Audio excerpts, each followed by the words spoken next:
Good morning, children. Today learning subject is science and unit 1 lesson 1, that is heat and temperature.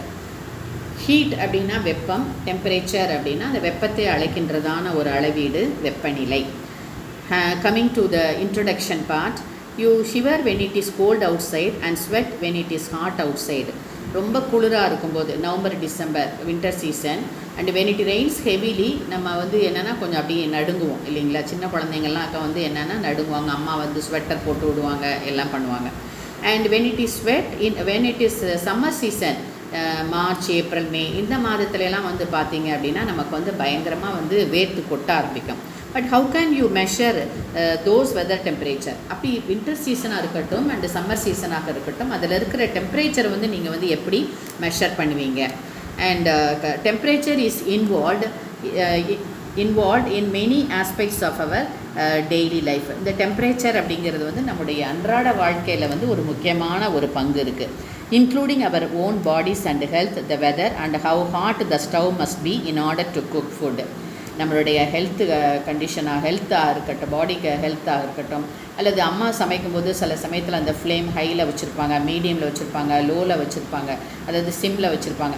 So cook food அந்த எப்படி அந்த ஃபுட்டை cook பண்ணுறதுக்கு எந்த விதமான டெம்பரேச்சரில் நம்ம வச்சு நம்ம ஹீட் பண்ணி நம்ம சமைக்கணும் அப்படிலாம் இதை பண்ணுவாங்க இல்லைங்களா. அப்போ அந்த டெம்பரேச்சருங்கிறது நம்மளுடைய பாடி ஹெல்த்து, அதே மாதிரி குக்கிங் ஃபுட், இதுக்கெல்லாமே it plays an important role. Now the measurement of warmness or coldness of a substance is known as temperature. So this is the definition for temperature. What is temperature அப்படின்னா, ஒரு வெப்பமாக இருந்தால், சூடாக இருந்தாலும் குளிராக இருந்தாலும் அது அளக்கின்ற அளவு, அதுதான் என்னென்னா temperature. In other words we can say the degree of hotness or the coldness of a body is called a temperature. It is a measure of average kinetic energy of the particle in an object. Temperature is related to how fast the atoms within the substance are moving. அப்போது இந்த மெஷர்மெண்ட்டை இது எதை பொறுத்து இருக்குது அப்படின்னா, kinetic energy means what? இயக்க ஆற்றல். இயக்கம் அப்படின்னா என்ன அர்த்தம்? மூமெண்ட். அந்த இயக்க ஆற்றலை பொறுத்தே தான் அது இருக்கும்.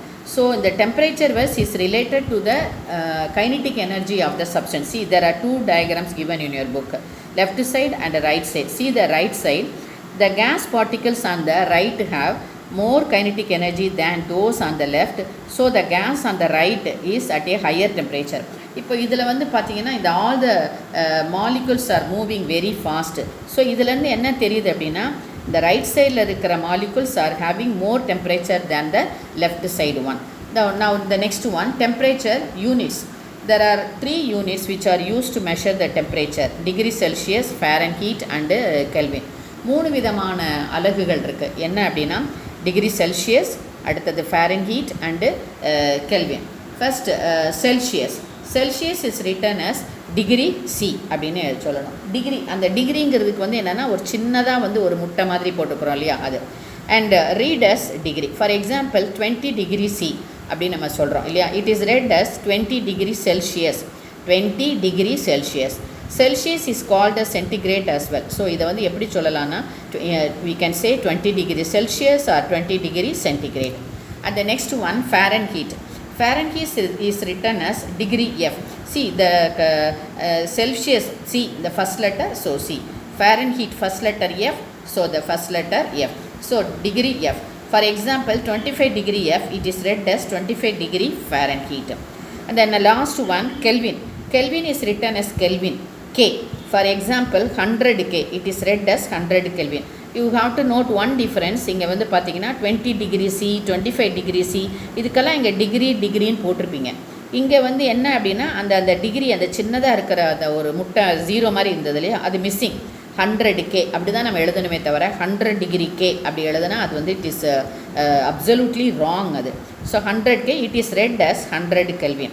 Now what is the SI unit of temperature? The SI unit of temperature is Kelvin. You have to underline this. The SI unit of temperature is Kelvin. இது எது வரைக்கும் வரும்னா, நீங்கள் +1 +2 படிக்கும்போது கூட இந்த SI unit of temperature is Kelvin அப்படிங்கிறது உங்களுக்கு வரும். The next one, measuring temperature.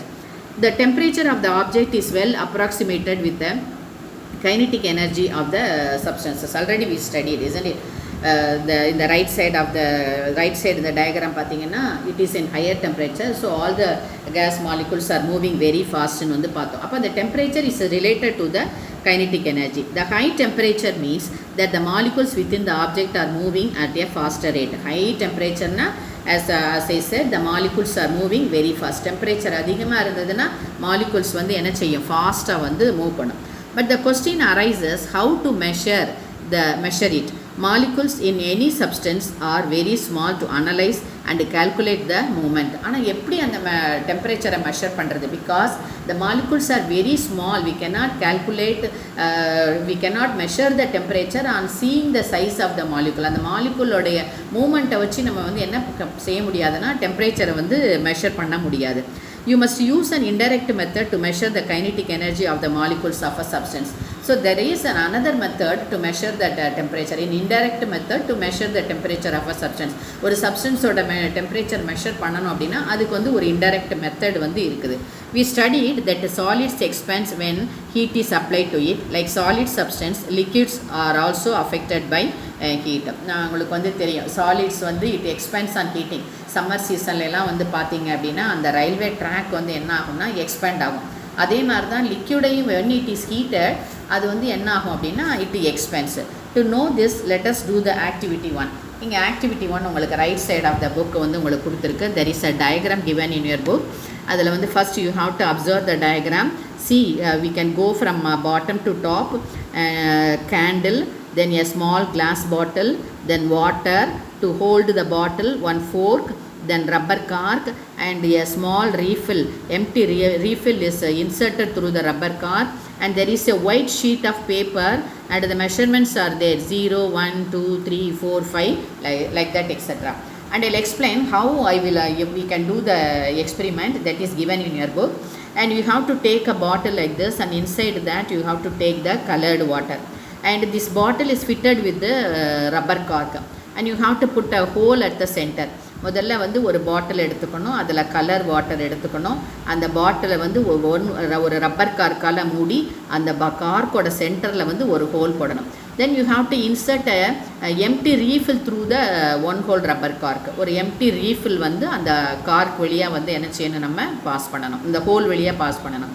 then there is a white sheet of paper. அதில் வந்து you have to draw the measurements like this, and it is அந்த ரீஃபில்க்கு பின் பக்கமாக அந்த ஒயிட் பேப்பரை வந்து நம்ம என்ன செஞ்சோம்னா பேஸ்ட் பண்ணி வச்சிடணும். தென் ஃபர்ஸ்ட் அந்த என்ன பண்ணணும் அப்படின்னா you have to find out the level of water in the refill. That is, before heating you have to find out the level of water. Then you have to heat the water using the candle. What will happen? The water level will be increased in the refill. So you have to note the level of water. இந்த candle வச்சு பாட்டிலில் இருக்கிற வாட்டரை heat பண்ணும்போது அந்த water level வந்து இந்த ரீஃபில்லில் வந்து இன்க்ரீஸ் ஆகும். அதை நீ வந்து நோட் பண்ணிக்கணும். then you stop heating, remove the candle. அந்த கேண்டிலை எடுத்துட்டு அந்த ஹீட் சப்ளையை வந்து நம்ம ஸ்டாப் பண்ணிட்டோன்னா after some time the water will become very cool, so automatically the level of water will come down. What does it indicate? That is, liquids expands when it is heated and it contracts when it is cooled. This is what how we have to do the experiment. Everything is given in this page. And what is a thermometer? In a thermometer, when liquid gets heat, it expands, and when it is cooled down, it contracts. It is used to measure temperature. இதுதான் நம்ம இங்கே படித்தோம் இல்லையா, இங்கே colour water வந்து it expands on heating, it contracts on cooling. அதே மாதிரி தான் தெர்மாமீட்டரில் வந்து அதில் இருக்கிற அந்த லிக்யூட் வந்து when it is heated, it expands, and when it is cooled, it contracts. Like solid and liquid objects, the effect of heat is also observed on gaseous object. இந்த மாதிரி solid liquid மாதிரியே gases-ல அதே மாதிரி தான். So all the states of matter, there are 3 states of matter: solid, liquid, gas. இதில் மூணுமே வந்து it expands on heating and it contracts on cooling. Now thermometer, you underline. Thermometer is the most common instrument to measure temperature. And thermometer தான் வந்து என்னென்னா நம்மளுடைய டெம்பரேச்சரை வந்து measure பண்ணுறதுக்குரிய வந்து ஒரு instrument. There are various kinds of thermometers. Some of them are like glass tubes which look thin and are filled with some kind of liquid. இந்த thermometer வந்து எப்படி இருக்கும் அப்படின்னா ஒரு தின் கிளாஸ் டியூப், அதுக்குள்ளே வந்து என்ன இருக்குன்னா வந்து ஒரு லிக்யூட் வந்து எடுத்துருப்பாங்க. why mercury or alcohol is used in thermometer? அந்த liquid வந்து என்னது, either mercury or alcohol. ஏன் நம்ம வந்து mercury or alcohol வந்து நம்ம தெர்மாமீட்டரில் எடுக்கிறோம்? ஏன் வாட்டர் எடுத்துக்கலாம், அல்லது வேறு ஏதாவது சொல்யூஷன் எடுத்துக்கலாம் இல்லையா? ஏன் நம்ம மெர்க்குரி அண்ட் ஆல்கஹால் வந்து எடுத்துக்கிறோம்? Because mostly alcohol and mercury are used in thermometer as they remain in liquid form even with a change in temperature in them. So whenever even if the temperature is increased, both mercury and alcohol, it will be in the liquid form only. அது வந்து it won't get vaporized. Suppose when we take water, when it is heated, it vaporizes, it is evaporated, it is converted into gaseous state, isn't it? But here the mercury and alcohol, when it is heated, it is in the liquid form only, and it won't be evaporated, and so it is taken in thermometer. A small change in the temperature causes change in volume of the liquid. ஒரு சின்ன ஒரு கொஞ்சம் அளவு heat increase ஆனாலுமே, அந்த temperature increase ஆனாலுமே அந்த volume of the liquid வந்து சேஞ்சஸ் ஆகும். we measure this temperature by measuring the expansion of the liquid in thermometer. எப்படி அதை வந்து நம்ம வந்து சேஞ்ச் இதை வந்து நம்ம கண்டுபிடிக்கிறோம் அப்படின்னா, அந்த லெவல் வந்து எவ்வளவு இன்க்ரீஸ் ஆகிருக்கு அதை வச்சு நம்ம வந்து என்ன செய்கிறோன்னா, அந்த லிக்யூட் எக்ஸ்பேண்ட் ஆகும் இல்லையா, அதை வச்சு நம்ம வந்து எவ்வளவு டெம்பரேச்சர் அப்படின்னு சொல்லி நம்ம வந்து மெஷர் பண்ணுறோம். Now properties of mercury. Its expansion is யூனிஃபார்மாக, அதாவது கொஞ்சம் அப்படி ஈக்குவலாக அது வந்து என்ன செஞ்சுக்கிட்டே போகும்னா, அதனுடைய வால்யூம் இன்க்ரீஸ் ஆகிக்கிட்டே அது வந்து போகும். Expansion is uniform. It is opaque and shining. ஒப்பேக்குன்னு என்ன அர்த்தம்னா not transparent. Tamil we can say opaque means ஒளி புகா, not transparent. It does not stick to the sides of the glass tube. அந்த கிளாஸ் டியூப்ஸில் சைட்ஸ்லாம் போய் என்ன செய்யாது, அந்த மெர்க்குரி போய் ஒட்டாது. It is a good conductor of ஹீட்டை வந்து என்ன செய்யும், நல்லா வந்து கடத்தும் அது. It has a high boiling point 357 degrees C and a low freezing point -39 degrees C. So what is the boiling point of mercury? 357 degrees Celsius and freezing point -39 degrees Celsius. Hence a wide range of temperatures can be measured using a mercury thermometer. அதனால் எவ்வளோ temperature இருக்குது doctor வந்து சொல்லுவாங்க. 104க்கு போயிடுச்சு, 103க்கு போயிடுச்சுன்னு சொல்லுவாங்க. Clinic நம்ம போகும்போது தெர்மாமீட்டர் வச்சு மெஷர் பண்ணாங்க அப்படின்னா 104, 102 அப்படிலாம் சொல்லுவாங்க. 98.6 வந்துருச்சு, பரவாயில்ல, டெம்பரேச்சர் வந்து நார்மல் அப்படிலாம் வந்து சொல்கிறத நம்ம வந்து கேட்டிருப்போம் இல்லையா. ஸோ அந்த மாதிரி அந்த very high level of temperature கூட நம்ம வந்து என்ன செய்யலாம் அப்படின்னா, இந்த மெர்க்குரியை வச்சு யூஸ் பண்ணலாம். ப்ராப்பர்ட்டிஸ் ஆஃப் மெர்க்குரி வந்து ரோமன் லெட்டர் 5ல் அது வந்து first question, better you mark it. And the next one, properties of alcohol. What are the properties of alcohol? The freezing point of alcohol is less than -100 degrees C. ஆல்கஹாலுடைய freezing point வந்து என்ன அப்படின்னா less than -100 degrees C. So it can be use to measure very low temperature. ஸோ எவ்வளவு கம்மியான டெம்பரேச்சர்னா கூட அதை நம்ம வந்து என்ன செய்யலாம், மெஷர் பண்ணலாம். It's expansion per degree Celsius rice in temperature is very large. கொஞ்சம் ஒவ்வொரு டிகிரி செல்சியஸில் நீ எடுத்தால் கூட rice in temperature is very large. அதோட எக்ஸ்பென்ஷன் வந்து 1 டிகிரி செல்சியஸ் 1 டிகிரி இன்க்ரீஸ் ஆனால் கூட அதோட எக்ஸ்பென்ஷன் வந்து எப்படி இருக்கும், அதிகமாக இருக்கும். And the last one, it can B coloured brightly and hence easily visible. அது நல்லா கலராக இருக்கிறதுனால அதை வந்து நம்ம என்ன செஞ்சிடலாம், நம்ம வந்து ஈஸியாக வந்து நம்ம அதை வந்து பார்த்துக்கலாம். The next one, types of thermometer. There are different types of thermometer for measuring the temperatures of different things like air, our bodies, food and many other things.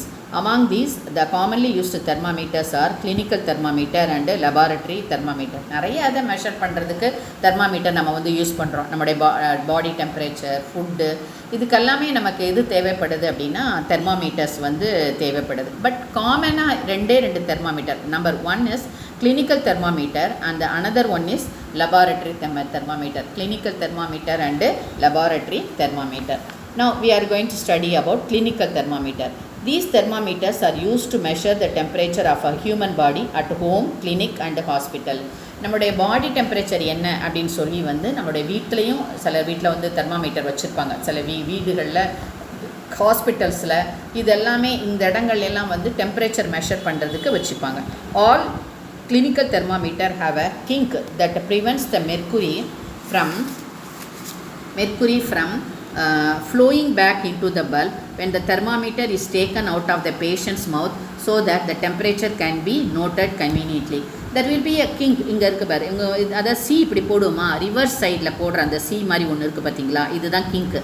இந்த கிங்க் இருக்கிறதுனால நம்ம வந்து ஒரு பேஷண்ட்டோட மவுத்தில் வந்து அந்த தெர்மாமீட்டரை வச்சு வெளியில் எடுக்கும்போது கூட அந்த கிங்க் வந்து அந்த லிக்யூடு வந்து மெர்க்குரி வந்து கீழே விழாமல் இந்த இதை வந்து தடுத்துரும், அந்த கிங்க் வந்து தடுத்துரும். அதனால் அந்த பேஷண்ட்டோட டெம்பரேச்சர் வந்து நம்மளால் ஈஸியாக மெஷர் பண்ண முடியும். And there are temperature scales on either side of the mercury thread, one in Celsius scale and the other in Fahrenheit scale. ரெண்டு பக்கமும் மெஷர்மெண்ட்ஸ் இருக்கு இல்லையா, ஒன்று வந்து செல்சியஸில் இருக்கும், இன்னொன்று வந்து ஃபாரன்ஹீட்டில் வந்து இருக்கும். Since the Fahrenheit scale is more sensitive than the Celsius scale, the body temperature is measured in F only. நம்ம யூஸ்வலாக பாடி டெம்பரேச்சர் நம்ம எப்படி சொல்லுவாங்க அப்படின்னா ஃபாரன்ஹீட் ஸ்கேலில் தான் வந்து சொல்லுவாங்க. A clinical thermometer indicates temperatures from a minimum of 35 degrees C. Minimum 35 degrees C அது வந்து எதுக்கு ஈக்குவல்னா 94 டிகிரி எஃப்க்கு equal. And to a maximum வந்து எவ்வளோனா 42 டிகிரி செல்சியஸ் வந்து எதுக்கு ஈக்குவல்னா 108 டிகிரி எஃப்க்கு வந்து ஃபாரன்ஹீட்டுக்கு வந்து equal. Now precautions to be followed while using a clinical thermometer. என்னெல்லாம் நம்ம வந்து கிளினிக்கல் தெர்மாமீட்டர் யூஸ் பண்ணும்போது என்னெல்லாம் நம்ம வந்து பண்ண டூஸ் அண்ட் டோன்ட்ஸ் அப்படிங்கிற மாதிரி. The thermometer should be washed and before and after use, preferably with an antiseptic solution. நம்ம யூஸ் பண்ணுறதுக்கு முன்னாடியும் பின்னாடியும் ஒரு ஆன்டிசெப்டிக் கிருமி நாசினினால் அதை வந்து நம்ம என்ன செய்யணும், நல்லா வாஷ் பண்ணணும். Jerk the thermometer a few times to bring the level of the mercury down. When you go to your hospital, you can see the doctor இப்படி 2-3 தடவை அப்படி உதருவாங்க இல்லையா, அது வந்து ஜெர்க்கிங். அது எதுக்குன்னா to bring the level of mercury down, அந்த மெர்க்குரியை வந்து என்ன செய்யணும், கீழே எடுத்துகிட்டு வர்றதுக்காக வேண்டி அந்த மாதிரி வந்து என்ன செய்வாங்கன்னா டாக்டர்ஸ் வந்து 2-3 தடவை அப்படியே வந்து ஜெர்க்கிங்ஸ் கொடுப்பாங்க. Before use, the mercury level should be below 35 degree C and 94 degree F. நம்ம யூஸ் பண்ணுறதுக்கு முன்னாடி மெர்க்குரி லெவல் வந்து எங்கே இருக்கணும், 35 டிகிரி சி, அதாவது 94 டிகிரி எஃப்பில் இருக்கணும். Do not hold the thermometer by its bulb. இங்கே வந்து கீழே இதுதான் வந்து என்ன அப்படின்னா பல்புன்னு பேர். இந்த பல்பை வந்து என்ன செய்யக்கூடாது, நம்ம பிடிக்கக்கூடாது. Keep the mercury level along your line of sight and then take the reading. நம்ம கண்ணுக்கு நேராக அப்படி தெர்மாமீட்டர் வச்சு தான் நம்ம வந்து பார்க்கணும். மேலே தூக்கி வச்சுட்டு அல்லது கீழே இறக்கி வச்சுட்டு அப்படி பார்க்கக்கூடாது. தெர்மாமீட்டர் கரெக்டாக நம்ம கண்ணுக்கு நேராக வச்சு ரீடிங் வந்து மெஷர் பண்ணணும். Handle the thermometer with care. If it hits against some hard object, it may break. We should handle it very carefully because thermometer is made up of glass, isn't it? So even if it hits any substance, any surface, ஏதாவது ஒன்றில் பட்டுருச்சுன்னா immediately it will be broken. Then do not place the thermometer in a hot flame or in the hot sun. என்ன பண்ணக்கூடாது, தெர்மாமீட்டரை வந்து நல்லா போயிட்டு hot ஃப்ளேம்லேயும் வைக்கக்கூடாது, அதே மாதிரி நல்லா சூரியன் நல்லா பளிச்சுன்னு அடிக்கும் பார்த்திங்களா, அந்த இடத்துலையுமே நம்ம வந்து என்ன செய்யக்கூடாது, வைக்கக்கூடாது. Okay, here I stop here. Laboratory thermometer we can study later, and today homework you have to study properties of mercury. Properties of mercury இதில் வந்து பாயிண்ட்ஸ் கொடுத்துருக்கு. இது ரோமன் லெட்டர் 5ல் ஒன்னாவது question that you have to learn and write. And next one draw the diagram of the clinical thermometer. இதில் வந்து எக்கிங்க்குன்னு இருக்குது பார்த்தீங்களா, அதிலிருந்து இங்கே முடியும். இங்கே நெக்ஸ்ட் பேஜில் நோட்டட் கன்வீனியன்ட்லி, அது ரோமன் லெட்டர் 4ல் 3rd கொஸ்டின்.